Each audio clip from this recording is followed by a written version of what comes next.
எக்ஸல்ல அந்தந்த ப்ராடக்ட்டுக்கான இமேஜை கொண்டு வரணும். இதுக்கு பல வழிகள் இருக்கு. பட் இப்போ நம்ம யூஸ் பண்றது இமேஜ் ஃபங்க்ஷன். ஃபர்ஸ்ட் இமேஜுக்கான URL தான் நமக்கு தேவை. ஸோ இமேஜை ரைட் கிளிக் பண்ணி காப்பி இமேஜ் அட்ரஸ் கொடுத்து நம்ம எடுத்துக்கலாம். இல்ல டைரக்ட் இமேஜ் தான் வியூ பண்றீங்கன்னா மேல இருக்கக்கூடிய பார்ல இருந்தே நீங்க URL எடுத்துக்க முடியும். ஸோ அப்படி காப்பி பண்ற URLs எல்லாத்தையும் செப்பரேட் செல்லுல வச்சிட்டோம்னா நமக்கு ரொம்பவே நல்லது. அண்ட் ஃபைனலா இந்த காலமை ஜஸ்ட் ஹைட் பண்ணிக்கிறேன். பிகாஸ் நமக்கு அது ஒரு ஹெல்பர் காலமா தான் ரியாக்ட் ஆக போகுது. அண்ட் இப்போ equal to image function. So முதல் ஆர்குமெண்டே சோர்ஸ் தான். ஸோ சோர்ஸ் நமக்கு C காலம்ல தான் இருக்குது, அதுவும் செகண்ட் செல்ல.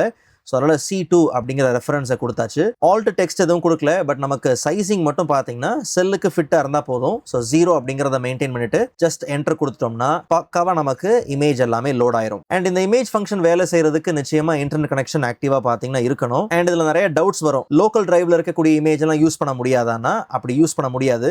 சரி, கூகுள் டிரைவ்ல நான் அப்லோட் பண்ணிட்டு அதுல இருந்து யூஸ் பண்ணலாமான்னா அப்படி யூஸ் பண்ண முடியும். பட் அதுக்கு ஒரு சில எக்ஸ்ட்ரா வேலைகள் பார்த்தீங்கன்னா நம்ம பார்க்குற மாதிரி இருக்கும். மற்றபடி வெப்ல இருக்கக்கூடிய எந்த இமேஜ் வேணாலும் நீங்க அழகா பார்த்தீங்கன்னா இமேஜ் ஃபங்க்ஷன் மூலியமா உள்ள டைனமிக்கா கொண்டு வந்துட முடியும். ட்ரை பண்ணி பாருங்க.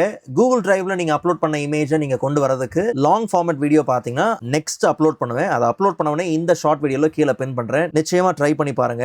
பிகாஸ் ஸ்டூடெண்ட்ஸ் இல்ல ஸ்டாஃபோட இமேஜஸ்லாம் வச்சு நீங்க டேட்டா மெயின்டைன் பண்ண போறீங்க அப்படின்னும் போது நம்ம டிரைவ்ல அப்லோட் பண்ணிட்டு அந்த URL வச்சு நம்ம அழகா பண்ண முடியும். ஸோ அது எப்படிங்கிறத நெக்ஸ்ட் வீடியோல உங்களுக்கு நான் பின் பண்றேன்.